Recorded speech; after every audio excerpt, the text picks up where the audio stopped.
Namasté.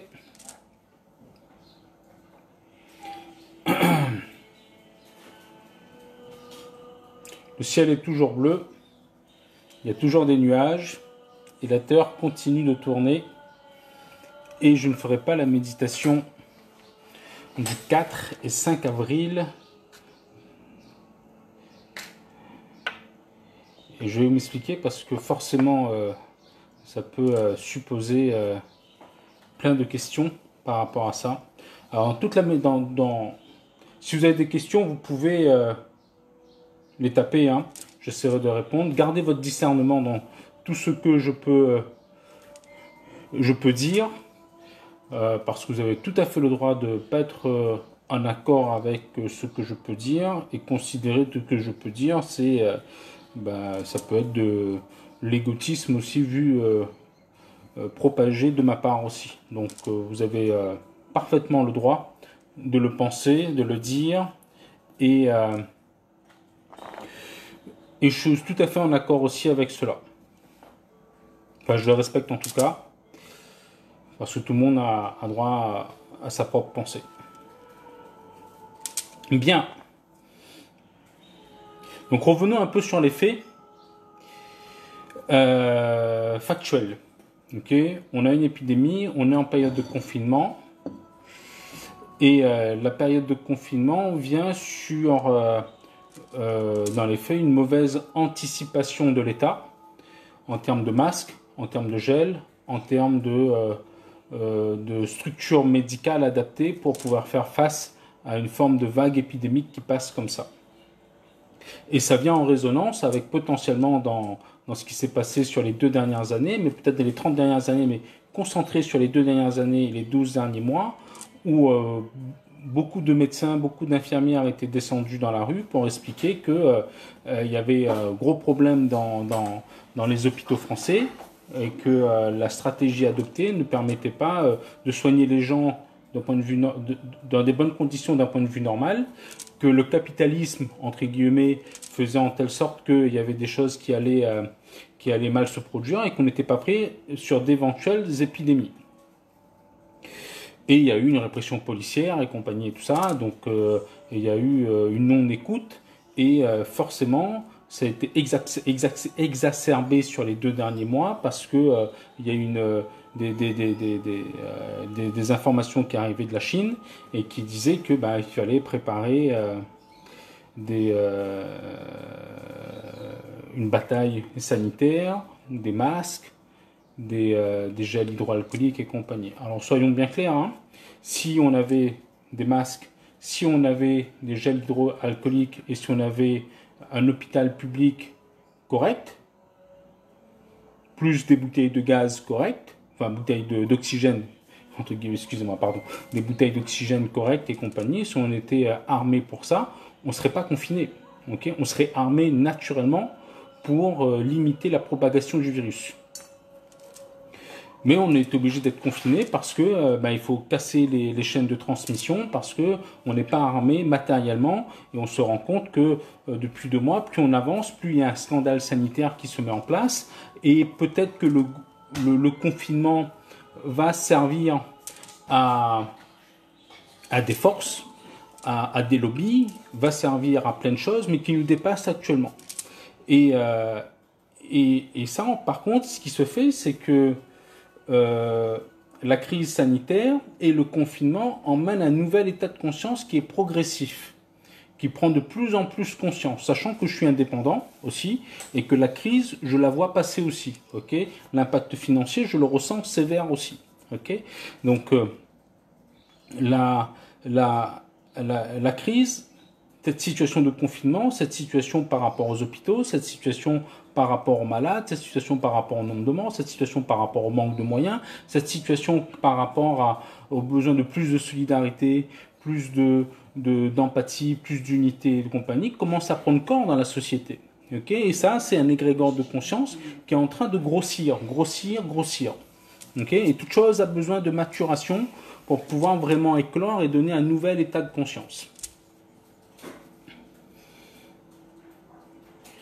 Donc ça, c'est voilà, il se peut que ça peut faire un peu peur aussi au système en place, parce que si le système de conscience change et il gagne en maturité, il peut devenir puissant, il peut faire procéder à un vrai basculement des forces. Je reviendrai sur ce point tout à l'heure. Et là, maintenant, en fait, ce qui se passe, c'est que depuis 3 semaines, avant même le confinement, il y a une méditation mondiale qui a été initiée pour le 4-5 avril. Je suis de plus en plus sollicité sur différents groupes, par WhatsApp aussi, sur des invitations Facebook, des invitations Messenger, des mails et compagnie, pour une méditation pour vaincre le Covid. Alors, sur le premier groupe sur lequel j'étais invité il y a 3 mois, il y a 3 semaines ou 2 semaines, mon premier réflexe a été de me retirer du groupe pour mon côté ermite. Et puis, je me suis dit, peut-être que Didier t'attend, que tu es dans l'égoïsme là. Il faut vraiment trouver une solution pour quand même participer parce que ça part d'une bonne intention. Et la personne qui menait ce groupe-là est une personne qui est vraiment alignée, qui a un grand cœur et compagnie. Donc, je me suis remis au groupe. Et puis, ce qui se passe depuis 2-3 semaines, il y a de plus en plus d'invitations à faire cette méditation. Et là, ça commence. Je me suis posé la question jusqu'à ce que tout à l'heure, quelqu'un m'envoie un lien qui partageait mon point de vue, en fait. Et là, on peut se poser la question, comment l'énergie peut circuler et à quel type d'égrégore on se place. Donc, comment une information sur une invitation mondiale pour faire une méditation contre le Covid arrive si facilement, si rapidement et arrive à emprunter tous les réseaux de communication. C'est un égrégore qui se construit et qui arrive à utiliser tous les réseaux de communication. On n'a pas de méditation sur la fin dans le monde, contre la guerre, pour la paix de manière régulière. On n'a pas de méditation régulière pour les changements de conscience qui prend un tel impact, qui arrive à prendre une telle grosseur, qui arrive à prendre une telle croissance rapide. On a contre les incendies en Australie, on a contre le Covid et tout ça, et c'est très bien. Okay, le motif, l'étiquette affichée est valable. Et le truc, c'est que qui va être attiré par ce type d'opération, qui va vouloir donner son énergie à ça, c'est les gens de bon cœur, les gens qui sont alignés, les gens qui ont de la conscience, les gens qui veulent changer quelque chose. Donc, à titre personnel, on va donner notre énergie à quelque chose, à part que on ne sait pas qui tient les rênes. Je suis allé chercher un peu les informations de savoir d'où ça venait cette idée de méditation. Il y a plusieurs sites qui en parlent, mais on ne sait pas d'où ça vient réellement. 80%, 95% des médias dans le monde sont détenus par les mêmes personnes. Sont détenus par les gens de pouvoir. Sont détenus par le système, en fait. Et c'est les mêmes réseaux de presse, de médias, qui tiennent aussi les réseaux sociaux. Donc là, on peut rentrer dans une logique peut-être un peu conspirationniste, mais on ne sait pas qui va tenir l'information et qui va orienter réellement, définitivement, l'énergie et l'égrégore de cette méditation. À partir du moment où il y a une méditation collective qui se met en place, ça peut vraiment faire changer les choses. Et la résonance peut avoir un impact jusqu'à le bout de l'univers.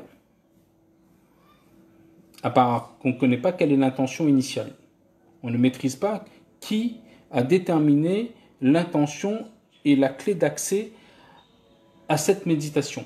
Et là, on est toujours sur des choses apparentes et inapparentes. Des choses visibles et invisibles. Des forces qui se jouent qu'on ne maîtrise pas, nous, sur notre petite personne.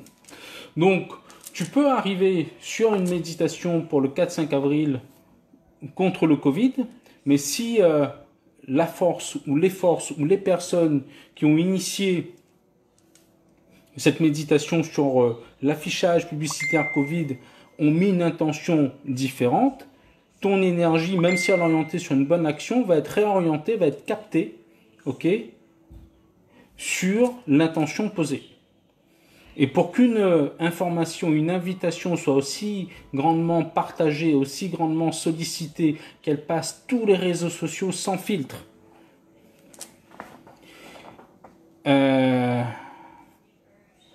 peut-être que ça serait bien de savoir qui a posé l'intention première. Donc je prends un exemple. Donc là on est sur des corps, on est sur des choses apparentes et inapparentes. Ok, donc on a notre corps physique, et notre corps physique, le combat contre le Covid se gagne d'abord contre le physique, la discipline dans le physique. Après on peut faire des méditations, on peut faire plein de choses, plein de trucs énergétiques pour faire passer de la lumière. Donc on peut faire passer de la lumière. Et notre combat aura une résonance sur le différent corps subtil, notre corps éthérique, qui peut s'étaler dans la 3e, 4e, 5e dimension. À partir du moment dans la 3e, 4e, 5e dimension, ok, il y aura quelque chose qui... il y a des technologies qui peuvent être utilisées. Si on peut mettre de l'énergie pour changer vibratoirement quelque chose dans l'énergie, cette énergie peut être aussi captée. Ok, et on donne des fois généreusement notre énergie à des choses qu'on ne maîtrise pas au final. Donc je ne dis pas de ne pas faire de méditation contre le Covid. Je ne dis pas de pas mettre de la lumière ou de l'intention contre le Covid. Je dis il faut juste faire attention à quel moment on le fait et est-ce qu'on maîtrise vraiment notre intégrité énergétique, notre intégrité émotionnelle et notre intégrité d'intention. Ça, c'est le plus important.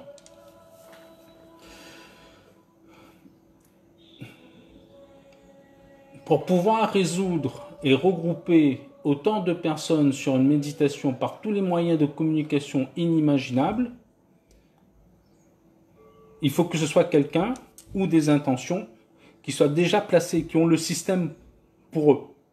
C'est obligé. Ok ? Par exemple, moi je lance des méditations, après je ne vais pas me comparer s'il faut comparer ce qu'on compare. Mais je donne un exemple. Ok ? Si je ne mets pas moi pour toucher par exemple, pour comprendre, hein, pour toucher par exemple 700 personnes via Facebook, okay, pour faire une méditation sur un temps donné lors d'un événement, il faut lâcher 90 € au minimum. Ouais, ben là pareil, j'entends bien Brigitte, ok, et ces méditations de masse, ok, emmènent des égrégores. On ne sait pas qui maîtrise la science, qui maîtrise la force et compagnie, et tout ça, ok, on ne sait pas qui maîtrise. Donc on donne de l'énergie à quelque chose qu'on peut pas, qu'on ne maîtrise pas au final, ok. Donc pour les portails énergétiques, c'est pareil. On prend la bannière portail énergétique. On prend le 5 mai 2005, on prend le 5 mai, le 12-12-2012, le 12-12 je sais pas quoi là, ok, et on met une date et on dit ben on va créer un égrégore pour le portail énergétique des ondes scalaires du soleil. Éthériquement ça se passe, énergétiquement ça se passe, scientifiquement ça peut être vérifié. Par contre on ne sait pas qui maîtrise l'intention de départ et qui a posé l'intention et à quoi on donne notre canal énergétique au final. Et ça, c'est quelque chose d'important. Et ça, c'est quelque chose qu'il faut vérifier, en fait. Donc, et du coup, c'est vrai que il faut toujours faire attention à quel égrégore on se rattache.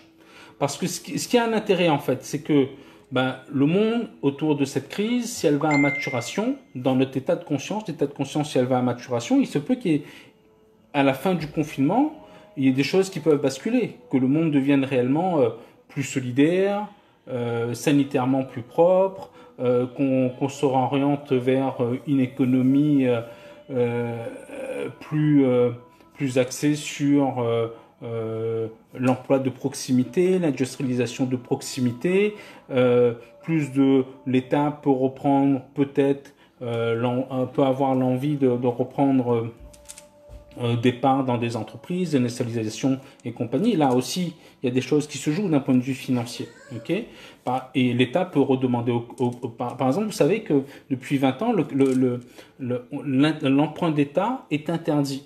L'emprunt d'État est quelque chose qui existait il y a...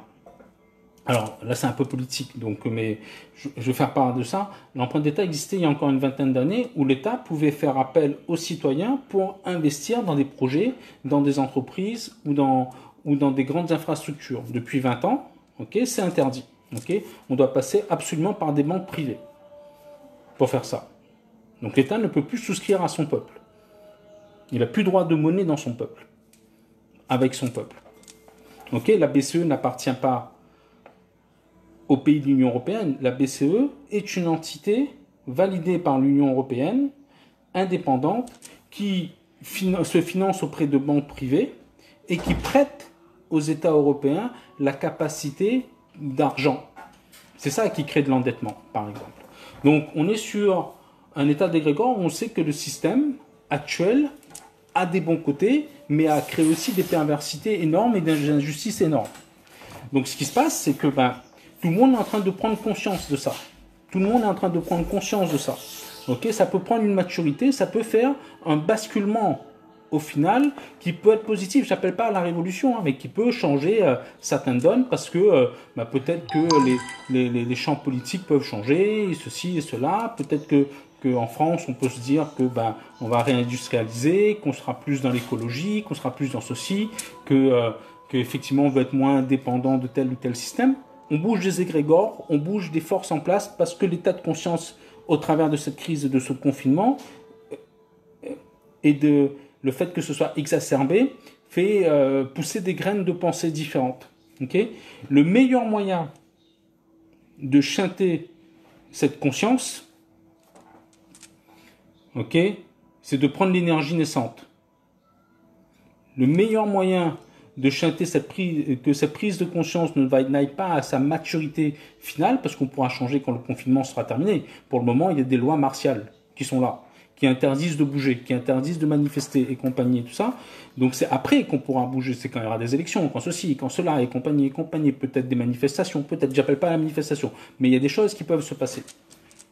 Donc le meilleur moyen de capter, de détourner ça, c'est de donner l'impression aux gens qu'ils font du bien au travers du combat pour la paix dans le monde, le Covid-19, les incendies et tout ça. Mais en fait, cette énergie, initialement, au départ, elle est posée là-dessus. Et en fait, c'est les forces adverses qui les récupèrent. C'est les forces adverses qui les récupèrent. Donc, et donc, oui, même pour les canalisations, c'est pareil. On ne sait pas qui canalise. On ne sait jamais qui canalise. Même quand tu reçois une information d'une personne qui canalise, je suis d'accord avec toi, tu dois faire attention, tu dois garder absolument ton discernement parce qu'on ne sait pas. Chacun a son guide et si chacun vraiment est guidé et si chacun est vraiment aligné, il n'a pas besoin d'aller voir quelqu'un pour canaliser de l'information pour lui. Et je suis tout à fait d'accord avec toi. Et c'est un guérisseur qui te le dit, quelqu'un qui fait des canalisations. Parce que des fois, la personne canalise la vérité parce qu'elle a une très forte empathie avec la personne en face d'elle, donc elle canalise des informations sur l'empathie immédiate, mais elle canalise rien en termes de guidance par rapport à un guide potentiel. Des fois, on est super juste empathe, mais on n'est pas canal réellement. Donc voilà, c'était juste une parenthèse. Et donc, on doit faire attention à ça. Donc, le meilleur moyen de prendre cette énergie naissante qui peut attribuer vraiment à une conscience maturée et développer un état de conscience, un être égrégore qui peut contrebalancer, on va créer un événement qui court-circuite en fait cette prise de conscience à long terme, et qui peut dire, on a commencé à contribuer, mais voilà, qui chante l'énergie, qui chante le courant ascensionnel d'une nouvelle prise de conscience. Et ce qui peut se passer dans la manipulation, donc ça c'est pas moi qui le dis, c'est une personne qui l'a dit sur YouTube, je mettrai son lien dans les commentaires aussi pour que vous puissiez voir son point de vue. Vous faites la méditation le 4-5 avril, le 10 avril, on note dans les journaux que ça chante, que ça descend, la crise descend, ok, que le nombre de cas diminue, le virus diminue et compagnie et tout ça, ok, et on peut, nous, juste par mécanisme, dire qu'il y a un lien de cause à effet entre la méditation mondiale et le coronavirus, la baisse du coronavirus, ok, et le mental humain est ainsi fait qu'il va perdre, il va se dire, ouf, sauvé, il va perdre de vue la prise de conscience qu'il était en train de prendre. Entre-temps, l'énergie donnée dans cette prise de conscience, comme elle était orientée sur autre chose, elle va alimenter quelque chose pour se récupérer de quelque chose. Okay. Donc il faut faire attention sur les égrégores. Par exemple, on va prendre le mouvement des Gilets jaunes. Okay. Quelque chose qui s'est passé en France l'année dernière, fin 2018. Le mouvement des Gilets jaunes, avec ce qu'il avait comme message, comme il était porteur de détresse, comme il était porteur de volonté de plus de justice et compagnie, okay, parce que pour moi, quelqu'un qui gagne 4 000 € par mois, il est plus proche d'un gilet jaune que quelqu'un qui est multimillionnaire. Hein. Ok, je dis ça juste comme ça. Et, donc, avec tout le message qu'il y avait dans le message initial des gilets jaunes, moins de taxes, plus de justice fiscale, plus de justice sociale, plus de solidarité, moins de ceci, moins de cela, pour que les gens puissent respirer, puissent être en paix et compagnie, tout ça, au départ, il y avait un égrégore positif. Okay, mais il était adossé à la colère. Okay. Comme il était adossé à la colère, dans les premiers regroupements, quand au départ il n'y avait pas de colère, il y avait juste de la sympathie, de la bonne ambiance et compagnie, okay, mais on savait qu'il y avait un fond de colère, okay, parce qu'il y avait tellement d'injustices provoquées qu'il y avait aussi de la colère qui était générée. Okay. Donc ce qu'on a mis en face, on a mis une répression policière en face pour déclencher de la colère. Okay. Et là, du coup, l'énergie qui était pour plus de justice sociale, elle est passée dans l'injustice, la colère et compagnie. Et tous les samedis, on ne communiquait plus sur le message de fond, on communiquait sur de la colère. Pour ou contre le gouvernement, pour ceci, pour cela, les injustices, nanana, et on s'est rattaché à un égrégore, malgré nous. Okay. Donc, après que les événements à chaque fois se passaient à Paris, c'est aussi quelque chose qui était très intéressant parce que à Paris, Paris a une histoire avec l'ésotérique, avec les forces occultes qui ne date pas d'hier, qui est long, ok. Donc l'énergie capitalisée à Paris avec la colère a été utilisée pour quelque chose d'autre, ok. Et donc au final le mouvement il a fait pchit, le message était pchit, on savait plus qui était à quoi et compagnie. Et on est passé sur une confrontation de nos deux mondes au lieu de faire naître quelque chose de nouveau. Okay. Mais l'énergie a été utilisée. L'énergie de la colère des gilets jaunes tous les samedis a été utilisée.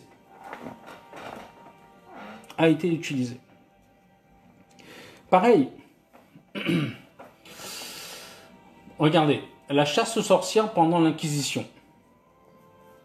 On va faire un peu d'histoire. La chasse aux sorcières pendant l'Inquisition. Les sorcières, c'est des gens qui guérissaient. Ok. Sorcières, guérisseurs et compagnie, c'est une famille d'âmes. Donc tout ce qui peut être fait dans le bien peut être fait dans le mal. Okay. Donc dans la famille des sorciers, il y a du bien et du mal. Dans les guérisseurs, il y a du bien et du mal et compagnie et tout ça, tout ça. Dans les chamans, il y a du positif, du négatif et compagnie et tout ça. Mais la France, avec son histoire, avec sa langue, a une grande culture alchimiste, une grande culture de l'invention, une grande culture avec les plantes et compagnie et tout ça. Ok. Et qui faisait qu'il y avait beaucoup de rebouteux, de sorcières et compagnie qui guérissaient les gens à part. Okay, et qui rendaient les gens indépendants de tout système parce ils étaient en communion avec la nature et compagnie et tout ça. Et la France était particulier pour ça. Okay. Et j'ai envie de vous dire, Jésus, avec ce qu'il faisait, on pouvait cataloguer Jésus dans la famille des sorciers et des guérisseurs aussi. Ok. Le gars, il passait de l'huile, il passait de la main, il faisait de l'huile, il faisait naître du sel, il faisait transformer de l'eau en vin. Désolé, mais c'est des méthodes alchimistes, c'est des méthodes particulières et compagnie et tout ça. Il doit redonner la vue aux aveugles. Techniquement, c'est un guérisseur et ça peut être considéré comme un chaman, un sorcier, il canalise aussi des informations. Ok. Donc, mais le système en place, vous voyez que pour les sorcières, ça rendrait les gens trop indépendants là-dessus, a créé une chasse aux sorcières au nom de la religion au service de Jésus. Et du coup, on a créé un égrégore. Et on a détruit. au nom de quelque chose de bien, notre énergie est partie sur quelque chose à la con. Et ça reste toujours profondément ancré. Parce que partout, il y a de la dualité. Donc voilà. Donc cette méditation, premièrement, on ne sait pas qui la dirige réellement. Okay. Plus ça grossit rapidement, comme le coronavirus, okay, plus ça grossit rapidement, plus l'égrégore est puissant et puis il est poussé. Donc on peut, si on suppose une manipulation avec le coronavirus, on peut se poser la question de savoir, comme l'égrégore de cette méditation du 4-5 avril arrive très puissamment, très fortement et utilise beaucoup de canaux, ok, on peut supposer on peut se poser la question de la manipulation ou pas. Après, chacun est libre, hein, chacun est libre de faire de ce qu'il veut de son énergie. Et derrière tout ça, ça amène la question de laissons, même si c'est dur actuellement, même si c'est chiant le confinement, même si l'activité économique rend les choses inconfortables, dures et compagnie. Okay,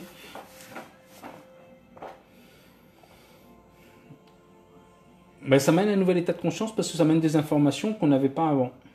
Ça mène des informations, comment le monde peut changer, ça mène un peu cette réflexion-là, et ça qui peut donner de la conscience derrière, en fait.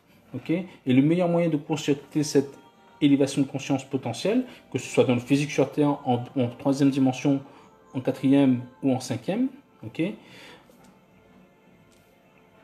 un des moyens de manipulation, c'est de créer un égrégore factice de quelque chose supposé de bien. Et après, il faut bien toujours faire attention, c'est que dans toute méditation, dans toute canalisation, tout ce que vous faites, c'est pour ça qu'il faut garder du libre arbitre par rapport à ce que je dis. Ok, même de moi, il faut douter. Bouddha l'a toujours dit aussi. Ok, c'est que en quatrième dimension et en cinquième dimension, on en rentre un peu dans des choses un peu plus ésotériques. Il y a des technologies qui existent, des technologies subtiles qui existent, des implants, des virus aussi qui utilisent pour capter de l'énergie. Ok, pour capter de l'énergie, et c'est pour ça qu'on doit s'occuper des égrégores à chaque fois, mais pas simplement des égrégores émotionnels de la Terre, mais des égrégores qui sont aussi supérieurs à ça et qui posent. Okay, et en fait, il faut toujours écouter, effectivement, Brigitte, toujours, oui, tu es une gentille sorcière, Natacha. Merci Jackson, merci Erika de vos remarques. Merci Sylvie de ta remarque. Et Brigitte, ouais, toujours écouter son cœur. Et j'ai envie de te dire, son cœur ne suffit pas. J'ai envie de te dire qu'il faut aller encore plus loin que ça. Okay, effectivement, ton cœur va te permettre d'être plus proche de ton intuition. Okay, d'être plus proche de ton intuition et potentiellement de contrebalancer ton mental. Okay, mais si tu veux être en résonance vraiment totale avec l'unité, et tu n'es pas obligé de me croire là-dessus, garde ton libre arbitre, c'est tout ton être qu'il faut raisonner. Il faut raisonner sur tout ton être, tout notre cœur, toute notre intuition, tout notre mental, mais tout notre corps physique, notre corps mental, notre corps émotionnel, notre corps éthérique, les corps astrales, les compagnies, tout ça, et toute cette science qu'il y a dans tout ce corps-là, et toutes les résonances qu'il y a, pour voir où est-ce que ça fait mal, où est-ce qu'on est à l'aise, où est-ce qu'il y a de la puissance, où est-ce qu'on perd de l'énergie, à quoi on se donne, okay, et à quoi on décide de donner. Et là, c'est tout l'ensemble de notre être qu'il faut prendre en compte, même notre corps physique, et pas s'en détacher, parce que notre corps physique, il est là pour être véhicule, messager et transmetteur de quelque chose.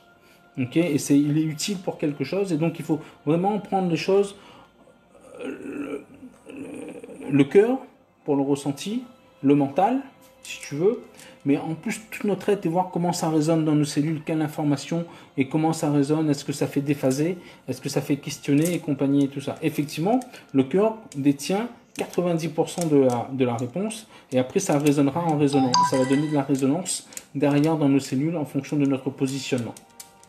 Voilà. Je ne sais pas si je suis pas reparti trop loin du coup avec la réflexion. Merci parce que non. Et vous aviez mes bols tibétains juste derrière. Et l'huile de sésame noir.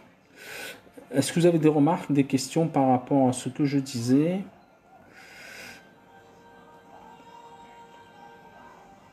Restons centrés. Utilisons notre discernement sans se laisser influencer par quoi que ce soit. Ça nous permettra d'agir en âme et conscience. Ouais, en âme et conscience. Sachant que on est sur un effet papillon aussi. Okay, parce que même une personne qui décide de bouger quelque chose, parce qu'elle est alignée avec ce qu'elle va faire, peut changer le reste du monde derrière. C'est un effet papillon qui va se jouer. Et donc, dès que les égrégores commencent à augmenter, il faut toujours faire attention parce que, voilà, le message que je veux dire, c'est que même avec l'apparence du bien ou l'affichage marketing que c'est pour le bien, des fois, il peut y avoir une grosse manipulation derrière. Même si je ne peux pas prouver. Je donnais juste des pistes de réflexion. Voilà. Après, dans mon ressenti, dès le départ, ça avait l'air sympa, mais dès le départ, j'étais en rétractation par rapport à cette idée. Okay, et plus de conscience personnelle. Et voilà. Après, vous pouvez faire les méditations, même sur ces dates-là, mais pas vous aligner à ça. Okay, vous pouvez faire les méditations tous les jours aussi. Okay, donc voilà. Et gardons encore de l'énergie, centrons notre énergie pour faire maturer encore plus la conscience. Parce que ça fait 15 jours de confinement. Okay, c'est beaucoup. C'est chiant. Okay. Si les choses avaient été plus intelligemment faites, il n'y aurait pas eu besoin de confinement. Si le monde avait été peut-être plus juste envers lui-même, envers la Terre, peut-être qu'on ne serait pas impacté par rapport au virus. Il peut y avoir plein de choses qui se jouent qu'on ne maîtrise pas. Mais soyons toujours attentifs à notre intégrité énergétique, émotionnelle et de cœur.